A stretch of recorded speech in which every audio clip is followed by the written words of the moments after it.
उत्तर प्रदेश के मुख्यमंत्री योगी आदित्यनाथ की सरकार में फिर से एक महिला अन्याय से हुई पीड़ित महिला न्याय की आस में भटकती रही। पीड़ित महिला एकता सेजवार पत्नी राहुल खटीक निवासी बर्रा विश्व बैंक के द्वारा प्रेस कॉन्फ्रेंस करके बताया गया कि उसके बहनोई विनीत गुप्ता और उसके परिवार के लोगों के द्वारा धोखाधड़ी, ब्लैकमेल करके उसका आर्थिक, शारीरिक व मानसिक जाति संबंधित प्रताड़ना किया जा रहा है। 24 मार्च 2024 से कानून की मदद के लिए लगातार भटक रही है, जिसमें मुख्यमंत्री एवं आला अधिकारियों को डाक व पोर्टल के माध्यम से न्याय की गुहार लगाई, लेकिन बर्रा पुलिस के द्वारा किसी प्रकार की कोई कार्रवाई नहीं की गई, बल्कि पीड़िता को ही गुमराह किया गया। पीड़िता के अनुसार उसका जीजा अपने व्यापार में लगभग 20 लैपटॉप, अनगिनत मोबाइल सिम, कई बैंक खातों का प्रयोग करता है, जिससे उसके किसी अवैध व्यापार में लिप्त होने की संभावना है। पीड़िता एकता सेजवार व उसके पति राहुल खटीक को कई बार रास्ते में रोका गया व डराया धमकाया गया। जब इसकी शिकायत उसने पुलिस से की तो पुलिस के द्वारा उनको डराया धमकाया गया। पीड़िता ने अपनी हत्या किए जाने की आशंका व्यक्त की है। उधर 24/3/2024 से हम सर भटक रहे हैं। विनीत गुप्ता जो आरोपी है, मैंने इनकी कई बार शिकायत बर्रा पुलिस में मैंने करी। बर्रा पुलिस ने मेरी कोई भी सहायता नहीं करी। मैं हर जगह भटक रही हूँ, बरसते पानी में भी मैं जा रही हूँ, लेकिन मेरी कोई भी सुनवाई नहीं हो रही है। वहाँ पर मुझे बुला लिया जाता है कि ठीक है आप अपनी बात बोलिए, लेकिन मुझे आरोपी वहाँ पे बैठा मिलता है, कोल्ड ड्रिंक पीता हुआ मिलता है, उसको सिगरेट पिलाया जाता है और वो हंस के निकल के चला जाता है। और जब मैं जब बोलती हूँ सर आप कार्रवाई नहीं कर रहे हैं, तो कहते हैं कि अरे वो हो तो रही है, कार्रवाई हो तो रही है, क्या यार डंडा कर रहे हो तुम लोग, बार बार डंडा ही करते रहते हो, डंडा ही करते रहते हो। इस तरीके से कई बार हमें ऐसे भेज दिया जाता है। घर मैं वापस लौट के आ जाती हूँ, कई बार ऐसा होता है, फिर मैं जाती हूँ, फ़ोन करती हूँ इनको, फिर ये हमको गुमराह करते हैं कि नहीं हम कार्रवाई चल रही है। मैंने फिर थक के हार के मैंने कई माननीय मुख्यमंत्री जी और आला अधिकारियों को मैंने पोर्टल के माध्यम से उनको मैंने अपनी गुहार लगाई, लेकिन मेरी फिर भी कार्रवाई कुछ भी नहीं करी गई है। और आज भी मैं भटक रही हूँ। जो आरोपी है इनके पास 20-30 लैपटॉप है, सिम है, मोबाइल है। इससे ये मालूम चलता है कि ये कोई अवैध काम कर रहा है और फिर भी ये गुमराह कर रहा है और ये प्रशासन को भी गुमराह कर रहा है और हमारी कोई भी मदद नहीं हो रही है। किस तरह के अवैध काम कर रहा है? अवैध काम मुझे ये लगता है कि ये सट्टे का काम कर रहे हैं और एडल्ट साइट चला रहे हैं, ये हवाला। और वो इनकी वजह से मैं इस प्रार्थनी का बड़ा भाई हूँ, नाम दीप कुमार सेजवार है। इनकी वजह से हमारा घर पूरा एक तरह से ट्रैपिंग का शिकार है। ये इनके हालातों को जब जर्जर अवस्था को जब हमने देखा, अपने स्वयं की स्थिति से पड़ताल किया, तो हमने ये देखा ये बहुत बड़ा शातिर जो है विराट माइंडेड वाला व्यक्ति है। प्रशासन इसमें क्यों ढील डाले, ये प्रशासन से जवाब अगर मांगते हैं तो प्रशासन एक हम लोग की आवाज़ को बंद कर देने के लिए एक तरीके से उदंड भाषा का भी इस्तेमाल मेरे साथ किया गया, जिसके हमारे पास पर्याप्त सबूत है अपने पास में, लेकिन कोई सुन नहीं रहा है। प्रशासन से इस चैनल के माध्यम से हम प्रशासन से सिर्फ इतना ही कहना चाहेंगे कि एक इस तरह की छोटी छोटी चीज़ों पे के आवेदनों पे तो छोड़ी, जब इतनी बड़ी हम घटनाक्रम को बता रहे हैं तो क्यों कार्रवाई नहीं की जा रही है? देखिए, जो कार्रवाई डीएसपी मैडम के साथ से एफआईआर लॉन्च हुई है, उसके बावजूद भी छोटे जो अधिकारी हैं उसको प्रामुख्यता क्यों नहीं दे रहे हैं? सोशल मीडिया के माध्यम से देखिए, ये भी पब्लिक प्लेस होता है, कैसे गुमराह किया जा रहा है। ये मेरी फोटोज निकाल के मुझे भद्दी गालियां, मुझे मेरे हस्बैंड को जान से मारने की धमकी दी जा रही है कि इस शहर में रह के दिखा लेना, औकात नहीं है तेरी रहने वाली। और देखिए, मैं जब बर्रा पुलिस को शिकायत करती हूँ तो कहते हैं कि डंडा कर रही हो, क्यों चली आती हो बार बार, इनका यही कहना होता है। उस्मानपुर चौकी, बर्रा चौकी, बर्रा थाना और थाना पश्चिम सेन पारा की कहीं ना कहीं ढील रवैया से इनके जो है तरीके में बहुत तब्दीली है और लगातार हम लोग को जो है मायूस किया जा रहा है प्रशासन की तरफ से। बड़ी शर्म की बात है और हम कार्रवाई चाहते हैं, उचित कार्रवाई, और हमको न्याय मिले, हमारे ट्रैपिंग हुए परिवार को जो है एक रास्ता मिले। शीर्षक के हमारी बच्चियां रह रही हैं इस व्यक्ति के द्वारा। ये इतनी बात कहने खुल्ला मैं बात कह रहा हूँ, सीधा आरोप लगा रहा हूँ, प्रशासन क्यों निःशब्द है? कारण इसमें जो है सीधा सीधा है। इस इंसान ने कई बार मेरा बलात्कार करने की कोशिश करी, फिर भी ये बर्रा पुलिस को मैंने जब शिकायत करी तो हुआ तो नहीं है ना। और बताइए, वो वीडियो बनाई है क्या? बलात्कार के भी वीडियोस बनाए जाते हैं। जो इंसान मेरा बलात्कार करने की कोशिश कर रहा है तो मैं कैसे उसका वीडियो बना सकती हूँ?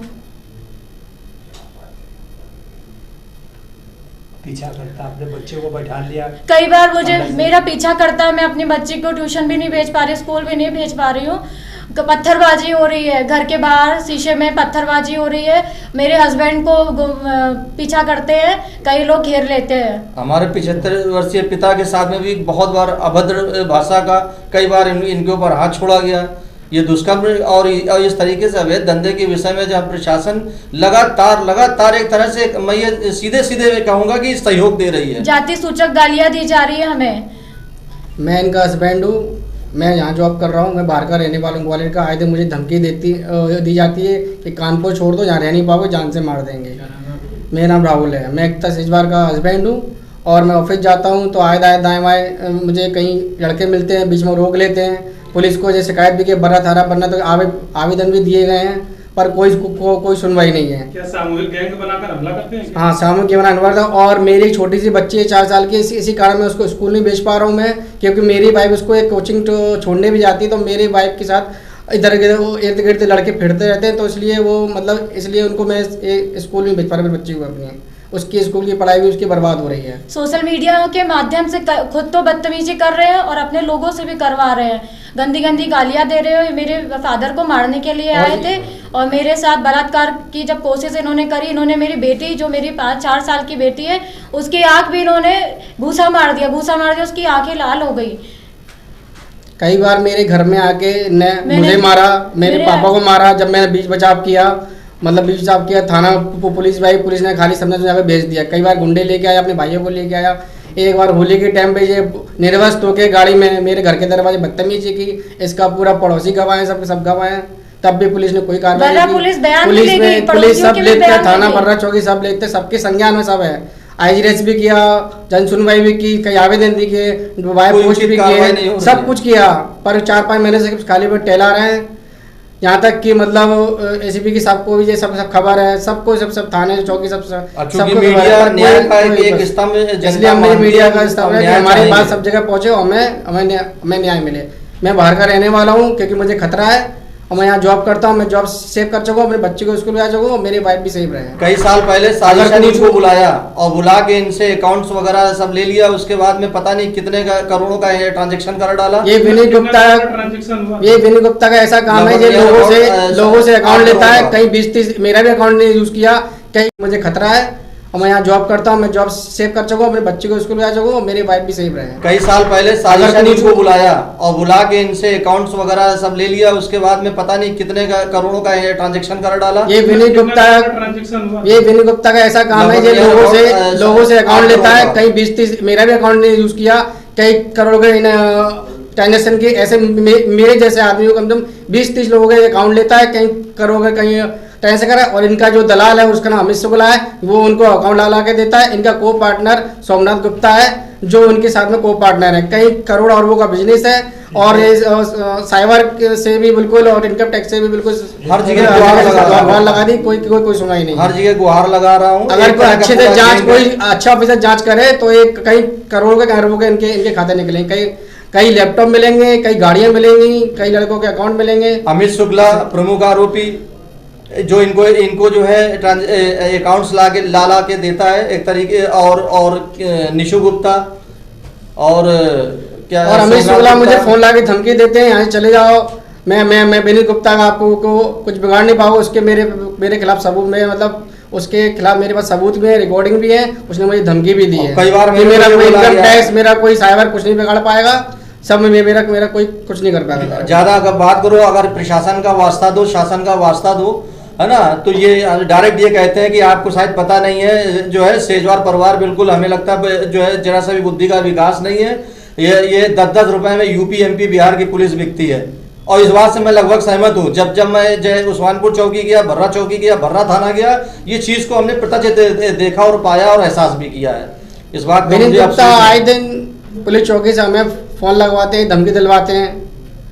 और पुलिस डराया धमकाया जाता है कई बार। और धमकाया जाता है हमें। क्योंकि मैं डरने धमने वाला नहीं हूँ, प्रशासन का मैं छोटा मोटा भक्त हूँ और जनता जनार्दन की शक्तियों को मैं जानता हूँ और मीडिया की भी मैं शक्तियों को जानता हूँ कि चाहे देश में, क्षेत्र में, राज्य में अगर कहीं कुछ गलत होगा तो ये मीडिया एक ऐसी चीज है, एक ऐसा स्तंभ है हमारे न्यायपालिका को मजबूत करता है कि इसके माध्यम से मैं अपनी बात रख सकता हूँ। मेरी मजबूरी है आना, चूंकि अब रिश्ता भी थोड़ा गहरा होने के नाते बहुत बर्दाश्त जितना कर सकते थे कर लिया, अब इससे ज्यादा बर्दाश्त की क्षमता नहीं है। आरोपी को, पूरे गैंग को बुलाया जाए और इनको एक एक चीज का पड़ताल किया जाए। अवैध कमाई से की हुई जो भी इन्होंने संपत्ति इकट्ठा की है तत्काल उसको सीज की जाए। और अवैध काम अभी भी चल रहे हैं। एक 2-3 नाम है जो अभी संगीत है, निशु गुप्ता, विवेक श्रीवास्तव, विशाल है, विशाल अग्निहोत्री, सविता अग्निहोत्री, 15 लोगों का स्टाफ है, पर घर से काम चल रहा। ऑफिस सारे बंद कर दिए, ऑफिस में हमने छापे मारे सारे और ऑफिस रात खाली कर दिए। इन्होंने ऑफिस खाली कर दिए।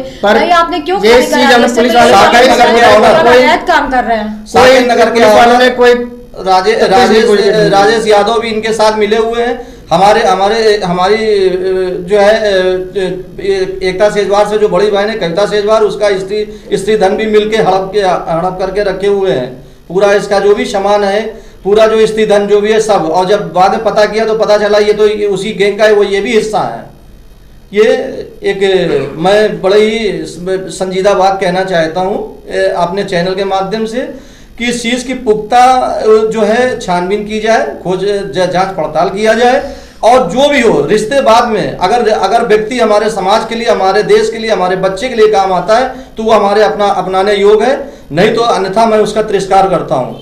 मैं विनम्र निवेदन करता हूँ प्रशासन से कि अपनी आंखें खोले। छोटी सी बात नहीं है, बहुत बड़ा आरोप है। जब जिसकी पत्नी आरोप लगाए, जिसके रिश्तेदार आरोप लगाए और जिसको प्रशासन का पे बड़ा आस्था हो, मैं एक छोटा मोटा फिर से दोहराना चाहूंगा, मैं प्रशासन का छोटा मोटा भक्त हूँ। मैं अपनी न्यायपालिका के सामने नतमस्तक हूँ और मुझे को अगर न्याय नहीं मिलेगा, जब हमारे जैसे व्यक्ति को न्याय नहीं मिलेगा तो मेरा कहने का मतलब है कि कोई भरोसा नहीं कर सकते। प्रशासन इसका मतलब जानबूझ के जो है ये गुंडों को शरण दे रही है और उनकी सरफरोशी में ये लोग पल रहे हैं। अरे अति गैमेज से होने से पहले या और भी कोई चीज होने से पहले या कोई सामाजिक दुष्कर्म करने से पहले उस व्यक्ति को रोका जाए, समझाया जाए, बताया जाए और उस चीज का बिल्कुल अगर प्रशासन अपने स्तर पर रोकथाम करेगी तो हमें लगता है अपना क्षेत्र, हमारा समाज, हमारे इस भारतवर्ष में हर तरह के समाज के लोग मिलजुल के रहते हैं, कोई दुष्परिणाम ना हो। इसको फिर से मैं आगाह करना चाहता हूँ अपने क्षेत्र के प्रशासन से कि इसको तुरंत तफ्तीश किया जाए। विनीत गुप्ता का जो काम है सट्टेबाज का, वो रेडियो अन्ना से जुड़ा हुआ है। जो रेडियो अन्ना भी कुछ समय पहले न्यूज़ में आई थी, रशियन से काम होता है, ये गैमलिंग का काम है। 1X से जुड़ा हुआ है ये काम, रेडियो अन्ना के थ्रू होता है सट्टे का। आए दिन लेन देन, करोड़ों अरबों का लेन देन होता है और लड़कों को अकाउंट लेके लड़कों को फंसाया जाता है। और कई कल उसने धमकी दी है हमें कि अगर हम तब तक शांत है जब तक तुम अपना मुंह शांत करे हो, और जिस दिन तुमने मुंह खोला उस दिन तुम्हारी ऐसी की तैसी कर देंगे। हमें धमकी दी जाती है क्योंकि मुझे उनके पूरे काम के बारे में पूरा विस्तार से पता हुआ है, इसलिए मुझे धमकी दी जाती है।